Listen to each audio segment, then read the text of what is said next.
Alright, morning, September the 5th, getting ready to be up in the 90s today. My garage is about 10 degrees cooler, thank God.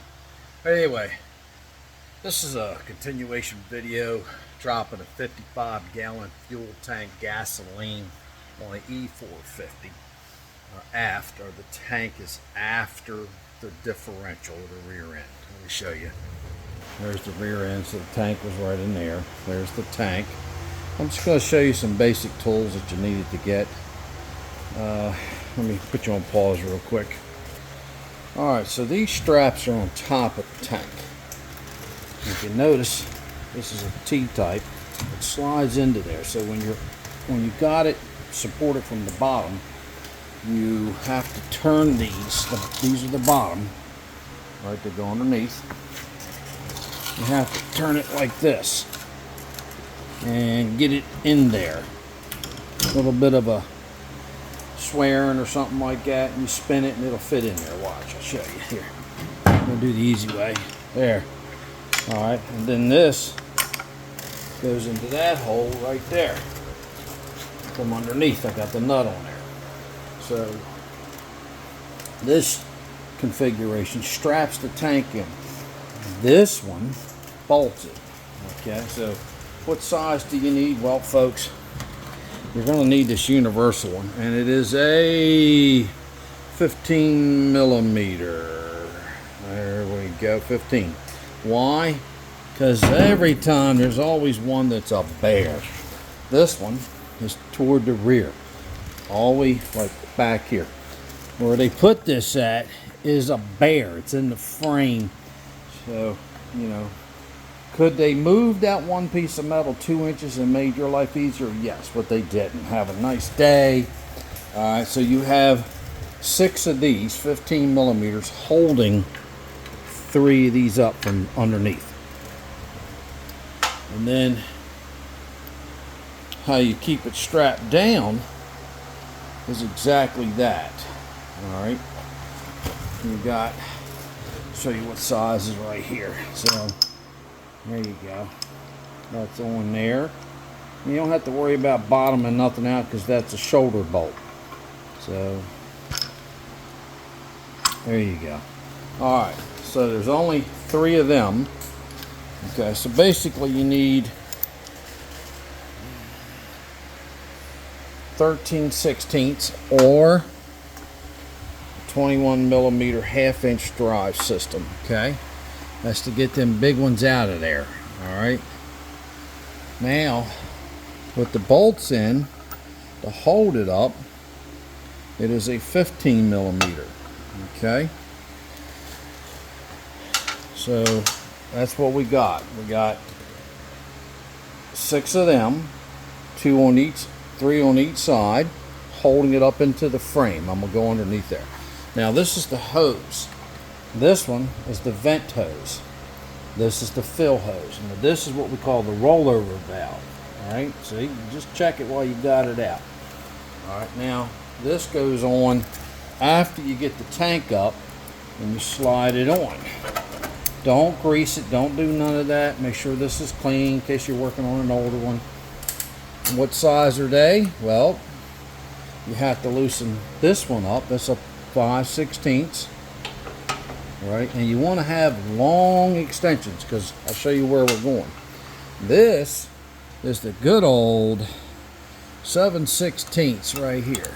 Okay, so you got to loosen them up. You want this one semi-tight so you don't have to come up with some swear words because you're going to have to push this on. So you push this like that, then you slide this on. A little bit of cussing, then this gets up. Okay, maybe I'll show you here. See how it's got the bubble? All right, look, that's tight. So you get it on there, you're in there, you know.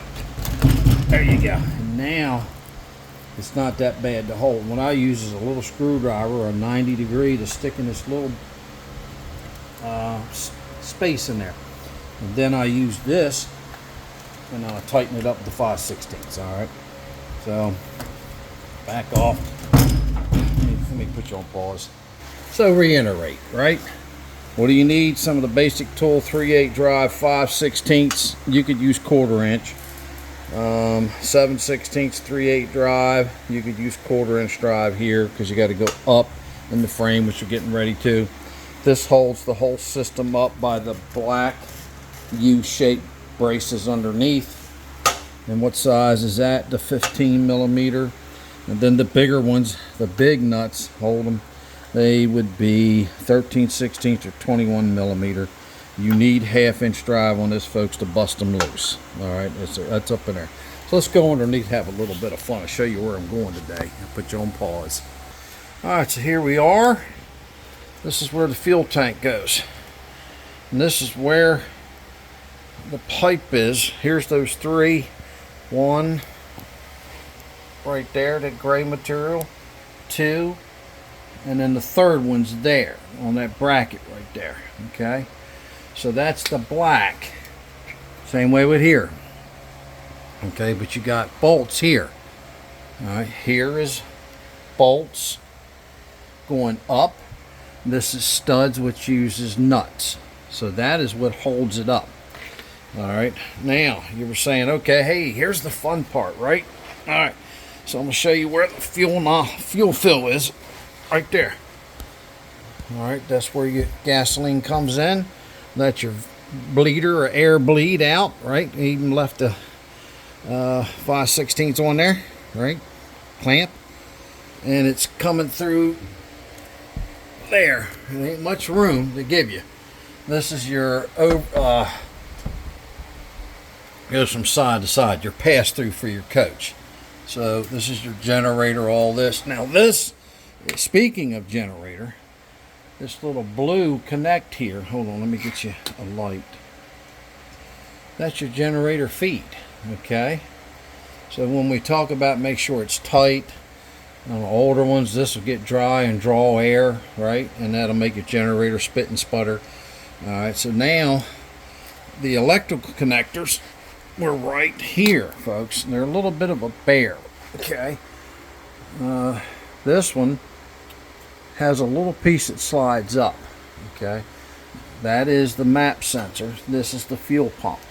That has that little red lock that slides on and locks, okay? So make sure when you snap it in, you pull a little bit. Don't pull on the harness. You snap it in and then wiggle, wiggle, wiggle, and then you snap this red one over. It locks it. It's a locking tab. All right, so here's your generator, right? And you say, hey, well, where's the main fuel? Well, right up in here. Let me see here. Put you on pause. I'll find it. Oh, it's my kitty cat. Isn't that nice? How you doing, kitty cat? Right there they are. You can't go wrong because they're different sizes, okay? One's the fuel feed. There's only one. There's no return on this. And the one's the vapor for the evaporative system, which is right there, that big black charcoal canister plastic thing, all right? And there's my Attack Cat. One of them. I got like 8 of them. We don't have to worry about mice in here. All right, okay, so folks, that's it. I'm going to have to get this up in here. I really can't video it while I'm doing it. Remember the reason why we changed this? Because the fuel pressure regulator was dumping. So I'm going to put you on pause. I'm going to show you what happened to this model. All right. Let me get out from under here. So the other one is I used for my diesel pushers. So those are 12-inch wide, 16-inch wide. That's 6 inches up, so it's 4 of them. All right, and then I have another one I can put. So you need at least 6 inches off the ground to drop this tank. All right, and that's the one I told you got to use the universal 15 millimeter on because there's no room in there. Right there's the strap. Right there's the strap. That is all has to do with the bracket of the RV support system, right? And then, all right, let me get out from under here. All right, let me go outside. I'm gonna show you the fuel pump, what happened to it. All right, so we're outside. I brought that fuel pump back. So this is the generator. I remember they were talking about, hey, you know, you gotta have like 3/4 or more than 1/4 of a tank. This used to be the old return, okay? Now it's used for a generator on your 450s and anything like that, V10, V8. This is the pressure system. So this is the fuel pump. This is the regulator. Look what happened. That thing popped out of there. Cheaply made. This is a brand new unit, folks. Not even 14,000 miles on it. Notice that the fuel is in there. It's in a bucket so the pump doesn't burn up. It stays lubricated and cooled. Folks, don't keep at least a quarter tank in there. And if you're going to store it, a full tank with a stabilizer system. I'm an avid lover of hot shots. So that was what was causing that fuel pressure to drop. Okay, hard cranking start once it got hot. When it was cold, it was okay because the fuel pulse width was wide enough to dump a little bit of fuel and get it running. So all this worked because of piss poor quality stuff. All right, thank you. This is Jeff from RV Diagnostics. That was just a little rundown of the tools you needed. I have two. I can use that to slide it back in, or that I jack that table up. Again, what's the motto? Test, not guess. Thank you very much, Jeff from RV Diagnostics. If you got any questions, leave them here. You can email me at jeff@rvdiagnostics.com, plural. My Facebook page is almost 32,000. My YouTube channel is almost 7,000. I'm giving away $6,000 in free membership, 1-year memberships to my website, which is www.rvdiagnostics.com. That's where I do one-on-one with you.